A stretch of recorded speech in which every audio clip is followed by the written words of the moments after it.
አጠገቤ በከተማችን ትልልቅ ወንጀሎችን የሰራ ፊልም የሚመስሉ ሁኔታዎችን ያለፈ እንግዳ አለ። እንደዛ ጥይት እየተራገፈብኝ ላይ እነድቼውታለሁ። ጓደኞችን ቆሜ ይዣቸው ኑ ግቡ።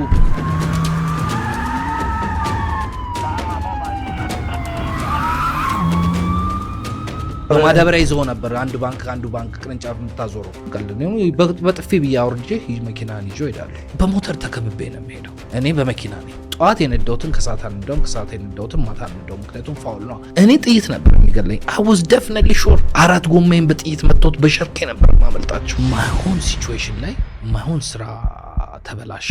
ከዛ ሁሉ መጥፎ የወንጀል ህይወት ወጥቶ እግዚአብሔር አምላክ ህይወቴን ቀይሮታል ብሎ ከታሪኩ እንድንማር እዚህ ተቀምጧል። ከዛ ውስጥ ሞታ አይመስለኝም ነበር። በቃኝ እግዚአብሔር ሆይ የመጨረሻ ስርዓት በለኝ፣ ከዚህ ወጣ አውጣኝ። ላይፍ ኦፍ ጋንግስተር አይጠቅምም። ብዙ ጊዜ ራሴን ለማጥፋት ብዙ ሞክሬያለሁ። ሞት አይደለም የሰው ልጅ ከባዱ ጥያቄ። እነዚህ 5 ጥያቄዎች አሉኝ። ቤዚክሊ ስታይ ምንም የማላረገን መስል እንኳን ደህና መጣ። ማን እንኳን ደህና ቆየኝ ወንድሜ። የከተማው ጋንግስተር ነኝ አልክ። እዚህ ጋር ይሄ የተቀጠቀጥከውላ በድንጋይ ነው እንግዲህ በጊዜው በድንጋይ እኔም ሊጠፋ ነበር በወቅቱ እና አስቸጋሪ ባህሪ ነበረን እና ብዙ ጊዜ ደግሞ ብቻዬን ነው እና ለኔ ጀማ ብዙም አይገፋም እና ብቻዬን ዝገፋ ነበርና ከባድ ነበር። ምንድነው መገፉት?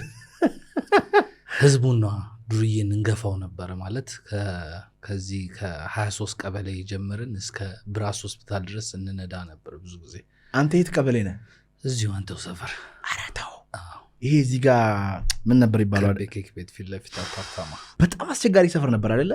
አስቸጋሪ አይደለም፣ ያው ሆም ታውን ነው። ብዙ ዲሰንት የሆኑ ሰዎች አሉበት። ግን ያው በእኛ ጀነሬሽን ጊዜ እኛ ነበር ነገሩን ትንሽ ሃይፕ ያደረግ ነው። ምን ፈልጋችሁ ነው ሃይፕ ያደረጋችሁት? አክቹሊ ምንም ነገር ፈልገን አይደለም። ላይፍ ላይ አላማ አልነበረንም። ዝም ብለን ያለንን ነገር ቀኑን ነበር መንገፋው የነበረው። ያቺ ሊሚትድ ፐርሰናል አይደንቲቲ የምትባለዋ ነገር አለቻል፣ የተመጠነች የማንነት ግንዛቤ እና በቃ አንተ እኔ ካልክ የሚመልስ ሰው የለም። እንድክ እንደ ወላጆቻችን እኔ እኮ ማለት እንዲህ ነኝ ካልክ በቃ ማንም ሰው አይመልስም።